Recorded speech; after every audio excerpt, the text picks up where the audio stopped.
So in this video, I want to talk to you about what is better, doing an MBA or a undergraduate business degree, a BBA. So if you don't know me, I am Professor Maslach, Associate Professor of Innovation Strategy and Entrepreneurship, and I created this whole reciprocity project to give back as much as I possibly can. There's so many people to help me out that I want to pay the favor forward to help you out. So, the MBA, what is that? Masters of Business Administration. And then you've got the BBA, which is a Bachelor's of Business Administration or something like that, right? Like they're going to be called different things at different programs. And really what it is you've got your undergraduate college degree, which is your bachelor's degree of business administration. That's the 4-year degree.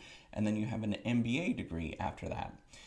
Which is 1 to 2 years. A lot of the top programs, it's going to probably be about 1.5 years to complete this thing.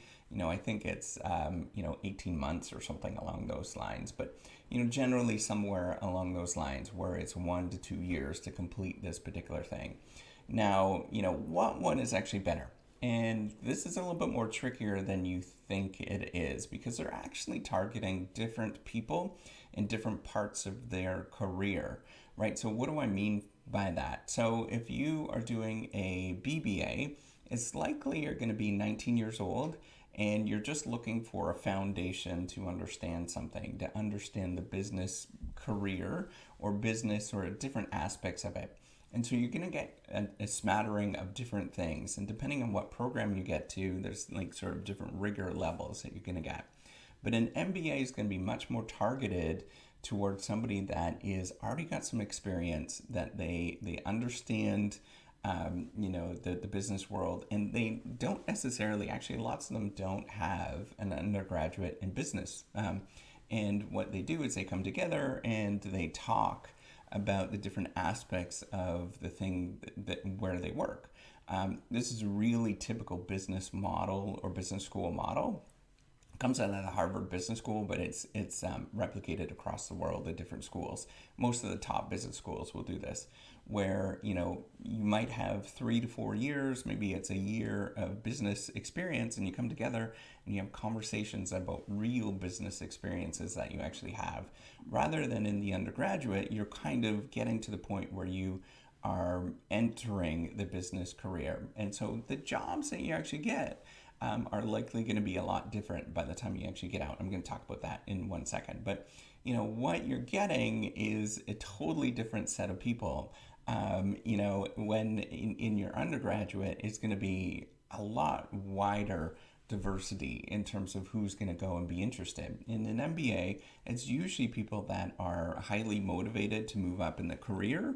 And, it's going to be only a few people from the people that in the undergrad where there's a lot more diversity in terms of the people that are there. I'm not talking about diversity in terms of, ethnicity and stuff like that, education background. I'm talking about, in terms of their motivation, what they want to do in the career, right? So, in the MBA, you're going to see a lot of people that are very motivated to move up and to do different things in the career. So they're probably, they're probably going to be, it's just a lot more funner experience because people are collaborating, they're getting together to do various different things. They're a little bit more mature to get things done.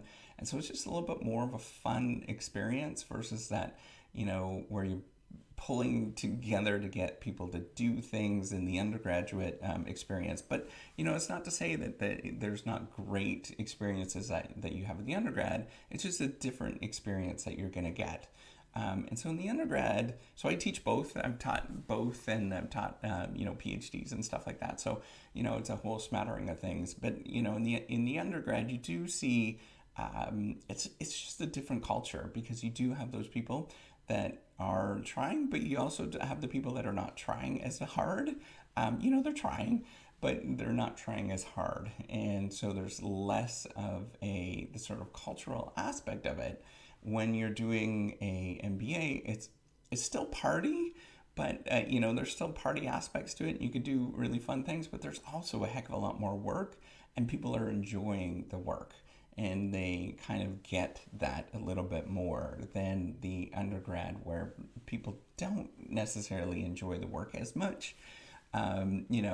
Not a lot of people do, but there's a lot of people that don't, and they're there for different reasons, and they're different.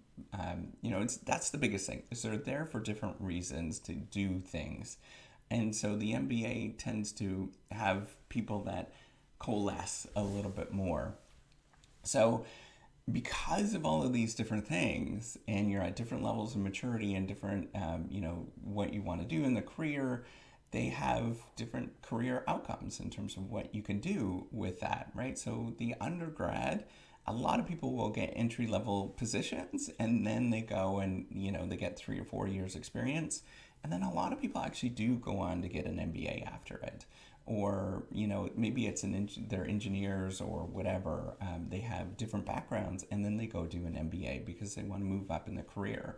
And so it's different. So when you end up getting more entry level positions with the BBA, but that doesn't mean that you can't move up.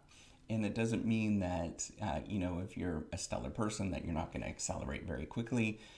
It just means you're starting at a different ground. So there's more people that are at that same playing field at the beginning, and then, if you're motivated, you can move up quickly, and then you end up and you could go to an MBA program if you want to accelerate the career and go into a different position, for example.